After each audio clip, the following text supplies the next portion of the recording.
So normally before my videos, I direct your attention to the link in the description below to support the Black Lives Matter movement. However, with this particular video, I'd like to use this time to issue a huge trigger warning for domestic abuse and sexual assault. I would also like you guys to know that if you identify with any of the stuff I'm talking about in this video, there are resources for you in the description. I wish I was kidding. I know this is a young adult book review. I'm not kidding. Some of this stuff that happens in this book is really disturbing, and if you identify with it, I need you to take a closer look at that. What's up guys, it's V Renee. Welcome to my channel, or welcome back to my channel. Today we are reviewing Stephenie Meyer's ECLIPSE, and remember how I said last week that these books just keep getting worse? I wasn't kidding.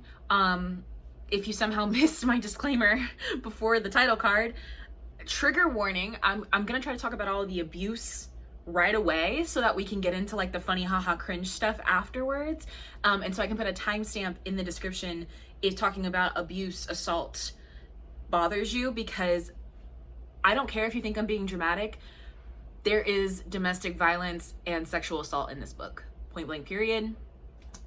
Let's get into it. So first category is times Bella was manipulated or abused by Edward. Bella tells Edward that she has to hang out with Jake as part of the conditions of being ungrounded, and Edward says it's not safe. Do you want us to start a war? Then there's no point in discussing this. She says she needs to see Jacob, and he just says no. And she says, or thinks, I had to be patient with him. He wasn't unreasonable, he just didn't understand. Put a pin in that. He says no werewolves. She says I have to see Jacob. He says then I'll have to stop you. Chapter 2, I was free to do anything I wanted except see Jacob, because her boyfriend told her she can't, even though her dad wants her to. Chapter 2 as well. I knew I wouldn't be allowed to hit up a werewolf party even with parental supervision. And I said, what is Edward gonna do? Fight your dad? Edward wants to take Bella to Florida. She doesn't really want to go, so he talks to Charlie about it and says that it would hurt his mom's feelings if Bella didn't use the tickets since his mom gave her the tickets.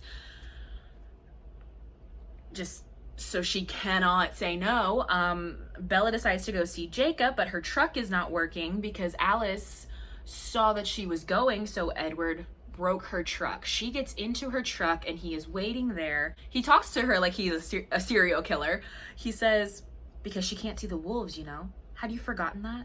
When you decide to mingle your fate with theirs, you disappear too. Can you understand why that would make me a little anxious? Your future got lost. Shut your window if you want me to stay away tonight. I'll understand. But she doesn't shut the window. She shuts the window and then she opens it again, and I said, I would never speak to this man again. Cut to chapter 3. They're on the plane back from Florida. Bella, blink twice if you need help. Why the fuck? Oh my God.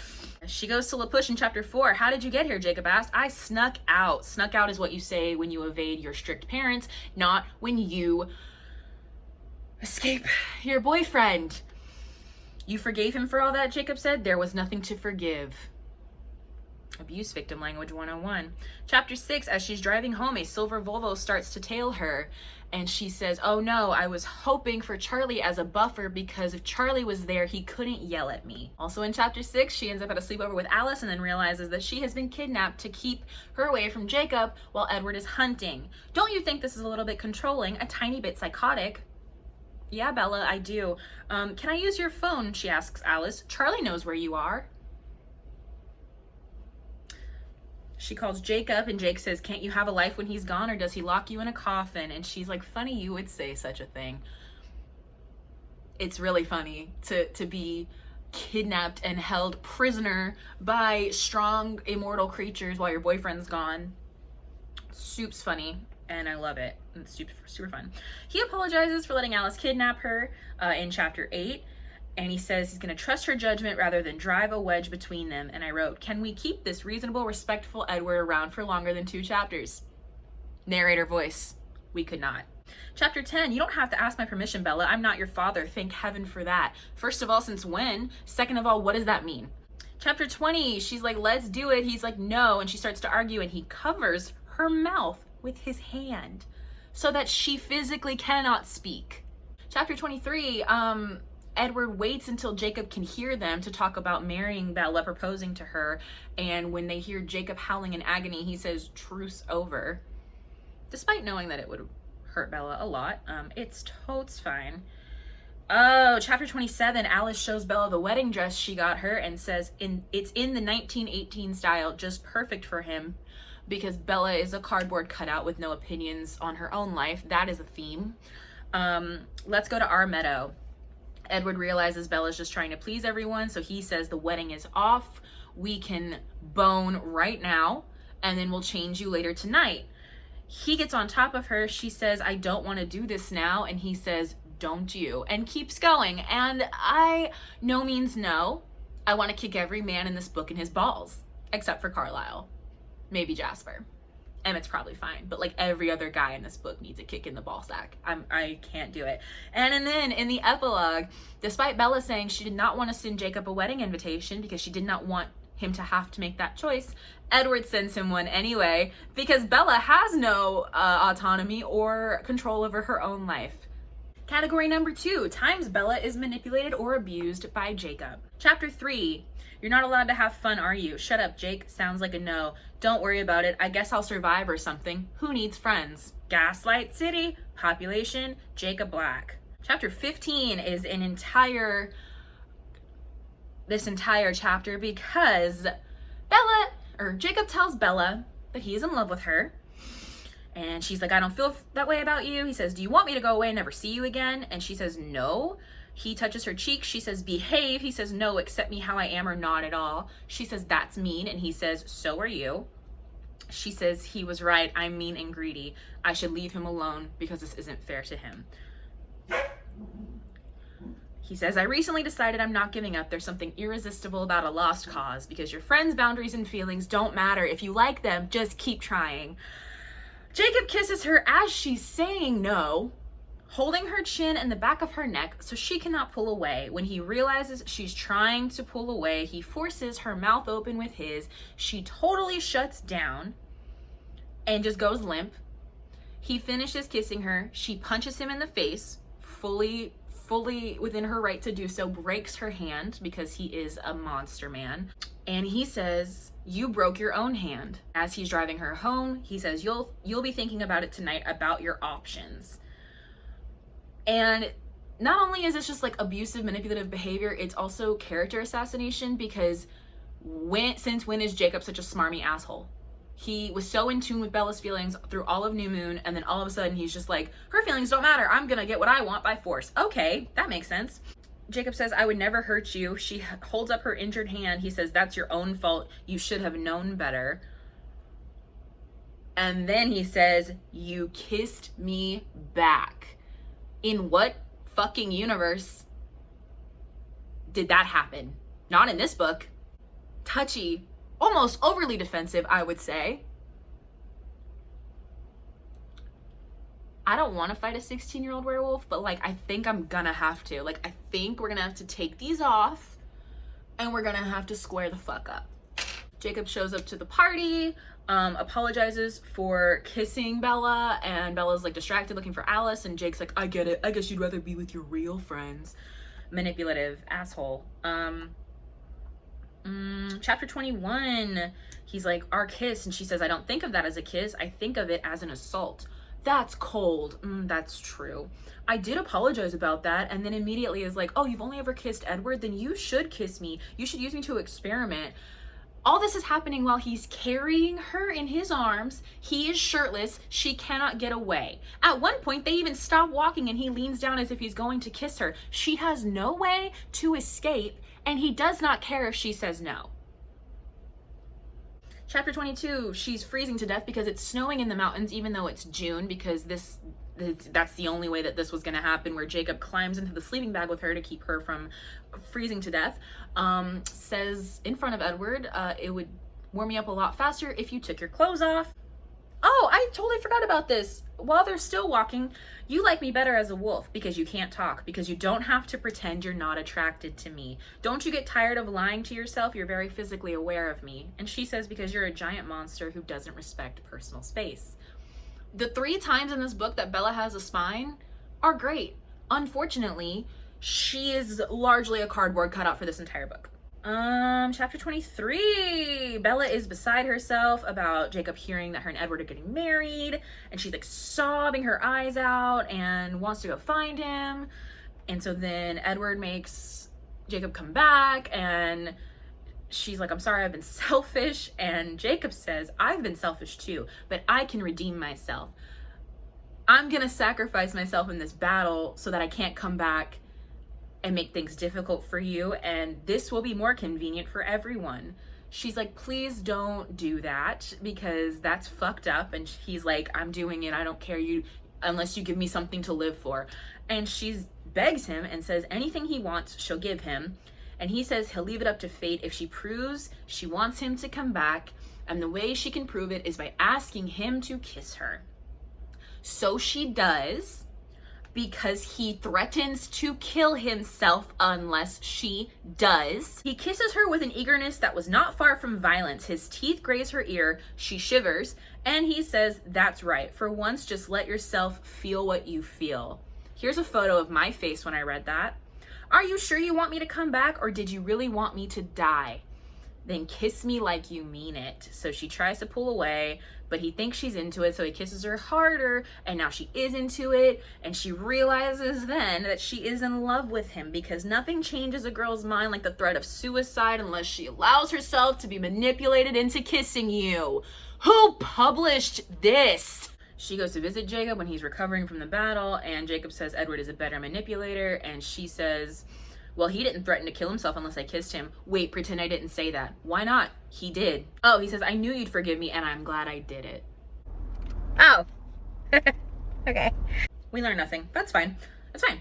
He brings up the story of King Solomon from the Bible about cutting the baby in half, and he says, I won't cut you in half. I love you the most because I'll give you up, and if the world didn't have monsters and magic, we would be soulmates, and she knows that he's right. He's like a drug for you, Bella. I would have been healthier for you, like the sun. Clouds I can handle, but I can't fight with an eclipse.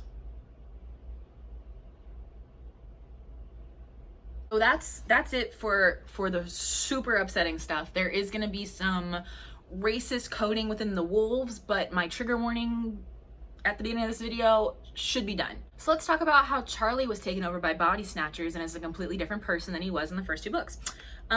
So Charlie lived as a bachelor for 17 years, but in the first chapter, Stephenie Meyer wants us to believe that he does not know how to microwave pasta sauce or cook pasta.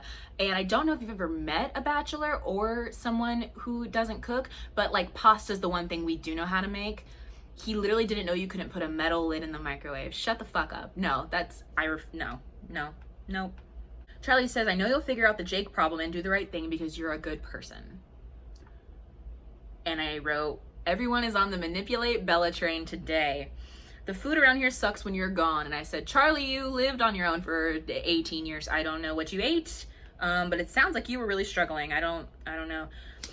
Chapter 9, she doesn't want to call Jacob back, and he says, that's not very attractive behavior, Bella. Forgiveness is divine. Since when does Charlie talk like that? Jacob says Bella hit him because he kissed her, and Charlie says, good for you. Within one chapter, Stephenie Meyer assassinated the two best characters in her series. Like, it was really fun. I loved it. Chapter 16, no matter what side I'm on, if someone kisses you without your permission, you should be able to make your feelings clear without hurting yourself. This is, Charlie was returned from the body snatchers for a little while. I do believe, yep, chapter 26, he's been snatched once again. Charlie says Billy was acting suspicious when he heard the wolves howling in the mountains, like they were calling to him personally. One minute it was the wolf howling, then Jacob was in the house. Weird, huh? And then Charlie says, I don't know if I'm feeling superstitious or what because of the wolves, but I feel like I'm gonna lose you, Bella. Tell me before you do anything major. Give me a chance to hug you goodbye. Charlie has never been perceptive. For 2.5 books. But within 3 sentences, he has just wrapped up the entire mythos, you dum-dum, of this world. and predicted the future. I don't know. That's fine. Yeah, let's just do it. Charlie sees Bella crying over talking to Jacob, and Charlie says, was this really the best time to talk to him about that stuff? I hope you don't mess up his recovery. Charlie, I need you to understand that Bella's actually your kid. Jacob's not. I don't know if the body snatcher inside you realizes that or not. I don't think so, judging by the way that you're acting. Let's talk about the Wuthering Heights crap. She's reading it in chapter 1, even though she doesn't usually read at the dinner table. Now she does, because we need to shoehorn this in as hard as possible. Harder than Romeo and Juliet, even in New Moon. But it's fine. I've accepted my fate. Chapter 10. Edward was reading Wuthering Heights as Bella slept. And he dropped it on the floor, and she goes over to look at which part he was reading, and she comes across this line that Heathcliff says. It says something like, if she cares for him, he's safe, he's allowed to live as long as he's important to her, but as soon as she doesn't, I will rip his heart out and drink his blood. And Bella's like, oh, that's definitely not the part that Edward was relating to. It's totally, it just flipped that page on accident. He's not a vampire or anything. Could you tell I hated this book a lot? Chapter 23, she literally says, I'm selfish, like Kathy from Wuthering Heights. Do we have to do that? That was like right in the middle of like all this tension, and she's like, oh my god, remember that book I was reading in chapter 1? I'm the girl, I get it now. Like, shut up. And we're not done. Chapter 27, Edward tells her she made the wrong choice in choosing him over Jacob, because if she chose right, it wouldn't have hurt her so bad. And she says, hand me Wuthering Heights. And she reads him a section that says, if all else perished and he remained, I should still continue to be. If all else remained and he were annihilated, the universe would turn to a mighty stranger. And he replies with another quote from the book without looking at it, I cannot live without my life. I cannot live without my soul. We're going to get into the racism coded as wolf stuff / the gross imprinting stuff, just all the bad things about Jacob and the Quileutes. Chapter 1, she gets a note from Jacob, and it looked like he had pressed down really hard in some places, almost snapping the pen in his too big hand, because Jacob is a big dumb boy who can't hold pen good, break pen, words do no good. He's a fucking caveman, apparently. Chapter 5, imprinting is introduced just in time for breaking dawn. Emily hated Sam at first, but it's hard to resist that level of commitment and adoration, aka Sam persisted until Emily said yes, because women don't have autonomy in the Twilight universe. And the thing that really brought them together is when Sam mauled Emily. He felt so bad about it that she felt bad for him, because he mauled her. She felt bad for him. Chapter 8, Quill imprinted on a 2-year-old, on Emily's 2-year-old niece. He'll just have to be patient for a few decades. I threw up. You'll become anything she needs, whether that's a protector or a lover or a friend, and then when she's older, they'll be as happy as Emily and Sam. But doesn't Claire get a choice? Of course, but why wouldn't she choose her perfect match? We call this child grooming. Jacob comes over in chapter 10, and he's wearing nothing but cut off jeans because we have to sexualize 16-year-old brown boys. And she's like, can't you put clothes on? And he's like, does my being half naked bother you? And I wrote, yes, very much. Let these boys wear clothes, for the love of God. He thumped his fist once against his chest. Werewolf, remember? Are you George of the Jungle? Chapter 11, the way Jared looks at Kim, who's the girl he imprinted on, is like a blind man seeing the sun for the first time, like a mother looking into the face of her newborn child. Sounds sexy. Chapter 17, Jacob gives her a charm bracelet with an intricately carved wolf that he did himself, because in chapter 1, he can't even hold a pen without breaking it in his big dumb hands, but in chapter 17, he can carve a tiny, detailed wolf. Makes sense. Chapter 18, the wolves are just oversized, over-muscled children. Yes, they are. And yet you want us to sexualize them. Weird. Chapter 19, Leah does not deserve your sympathy. She's being mean to Sam in their pack mind. Oh.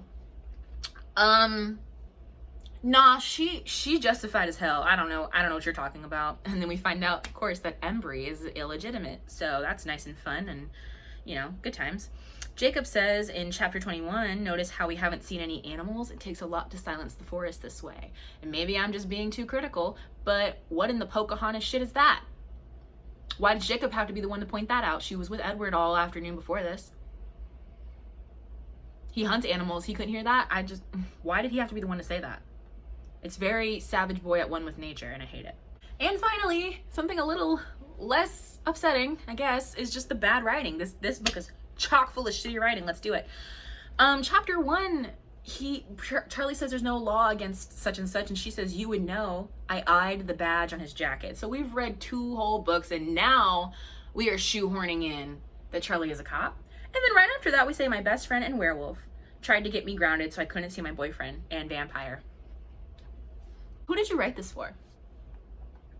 She says, I quailed at the idea of gradual separation from Jacob. Quailed. Edward shows up. She says, there he was, my personal miracle. Did I just film this entire video with my ring light off? We are still in chapter 1, and Edward says no one's taking responsibility for the neophyte, and Thesaurus Meyer over here as usual. He says, do you have any concept at all of how much I love you? And she says, I know how much I love you. He says, you compare one small tree to the entire forest. Bella felt the blood slither from her face. She said something about needing therapy because her mind's running away with her, and I was like, where was this thought in New Moon that you sincerely needed therapy in New Moon? But it's fine. And chapter 3, Jacob shows up to school to talk to her, and everyone realizes that him and Edward are like not cool, and they start taking bets on who would win a fight, and someone says, my money's on the big Indian. Oof. And then they say, what do you think it was about? And they all say, I think I can guess. And they all look at Bella, and the wish fulfillment jumped out. Look after my heart, I've left it with you. Literally, shut up. She organized the magnets on the fridge. Maybe I was developing obsessive compulsive disorder or impending mania, perhaps. Someone read a psych textbook before writing this. Jacob's fist clenched into angry balls. Sure, that's... But I am a werewolf, and he is a vampire, and I am a Virgo. Julian, I'm a Virgo. I'm a Virgo. Yes. I am a Virgo, that is correct. Angela has apologies in her eyes, or you could have just said, looked apologetic, it's fine. I am Switzerland. I refuse to be affected by territorial disputes between mythical creatures. Bella, honey, you are a territorial dispute between mythical creatures. It's a little late for that. Chapter 7, Rosalie gestured to her glorious immortal body. Another time, Rosalie's incredible legs, recognizable even in jeans. Bella? Is there something you'd like to share? Sleep, my Bella, dream happy dreams. Sleep, my only love. I threw up in my mouth. Chapter 10, Jacob comes over. He cuts himself on a knife on accident. She bleaches everywhere that he bled, and he asks her, do you have obsessive compulsive disorder? And she says, probably. Jacob crowed with undisguised exultation when I told him I was coming to the bonfire. There's just so many words. He gasped between paroxysms of giggles. Jasper was a Confederate soldier. That's always fun to remember about him. These friends won't be vegetarians, right? I said, using the tongue-in-cheek nickname the Cullens gave themselves. Why do you feel the need to explain that? We've read 2.5 books already. We know what she means by vegetarians. I don't... Oh... And then we get confirmation of what I thought in New Moon about why she wants Edward to change her. I wanted Edward's lips to be the last good thing I felt, even more embarrassing, something I would never say out loud. I wanted his venom to poison my system because then I would belong to him. We know what she means by venom, right? We know what this is a metaphor for, don't we? I'm not gonna say it, but you know. The werewolves are like, we wanna know what's up, and Alice tells them, and they're like, oh yeah, let's all team up, and Bella is such a martyr that she's like, oh my god, no, don't die for me, you're so sexy, aha. And everyone's like, we don't care what you think, you mean nothing, you have no opinions, you are, say it with me, a cardboard cutout. Wished my bad luck would focus a little more carefully. I felt like yelling at the empty sky, it's me you want over here. Bella finally puts it together that it's Victoria doing the newborn army, it's Victoria that's had somebody come steal her clothing. Bella is smarter than every ancient creature because she is a Mary Sue. Snuggling with Edward felt similar to snuggling up with Michelangelo's David. I hate you for making me say that. Bella's like, let's do it before I turn into a vampire. She undoes 2 of Edward's shirt buttons, and he is a scandalized barmaid. He's buttoning himself back up, and he's like, we are not having this discussion. He's absolutely mortified that she would try to take his virtue. Like, it's really funny. And he says, of course I want you, you silly, beautiful, oversensitive girl. Relax. Doesn't everyone? There's a line behind me. You're too desirable for your own good. the wish fulfillment is strong. In this one, oh, and Bella is just begging. She's like, I literally will do whatever you want if you will just do this one solid for me and do the dirty right now. And he's like, absolutely not. I'm trying to protect your virtue. If we do it before marriage, you might not go to heaven. Midnight Sun Edward does not believe in God. But Stephenie Meyer is a Mormon, so let's get that message in there real quick. Chapter 22, Edward says, you know, Jacob, if it weren't for the fact that we're natural enemies and you're trying to steal the reason for my existence, I might actually like you. Well, if you weren't a disgusting vampire trying to suck the life out of the girl I love, well, no, not even then. She goes into the tent after kissing Jacob, and she's like laying face down in the sleeping bag and is so miserable, and it reminds me of Lilo being like, leave me alone to die. So I started laughing a lot.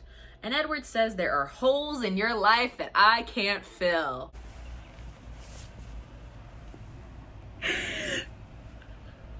There are holes in your life that I can't fill. She really went there. Maybe I'm just a pervert. Epilogue.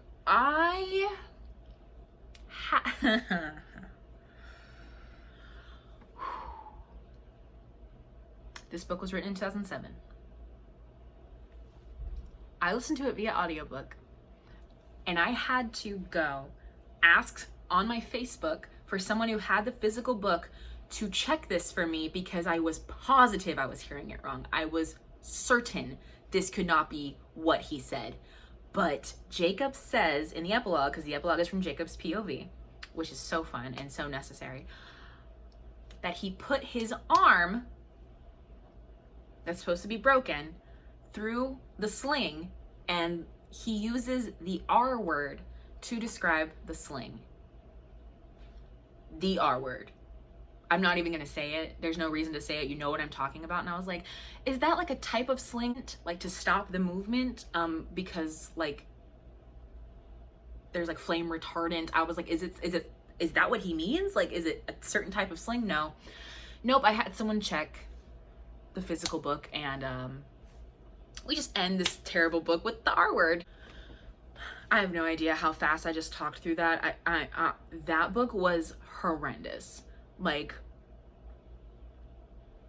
I did not remember how bad it is. And you know what's funny is, like, I probably didn't remember because it's also got some pretty sexy parts in it. And I'm sure that 13-year-old me was just like, oh my God, they're making out on the bed, so sexy. Oh my God, so sexy. They're kissing in the middle, so sexy. I'm sure that my hormone-addled brain was just like, sexy, sexy, sexy, sexy. Everybody wants Bella, so sexy. Like, didn't even care about the really, really bad stuff happening. Definitely didn't remember that Jacob said the R word in the epilogue. Like, what? What? Next week, we are talking about the final book in the Twilight series, thank you God.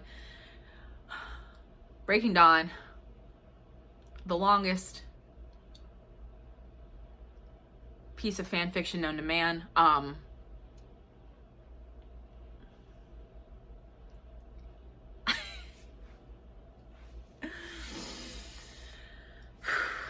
That will be up next Monday.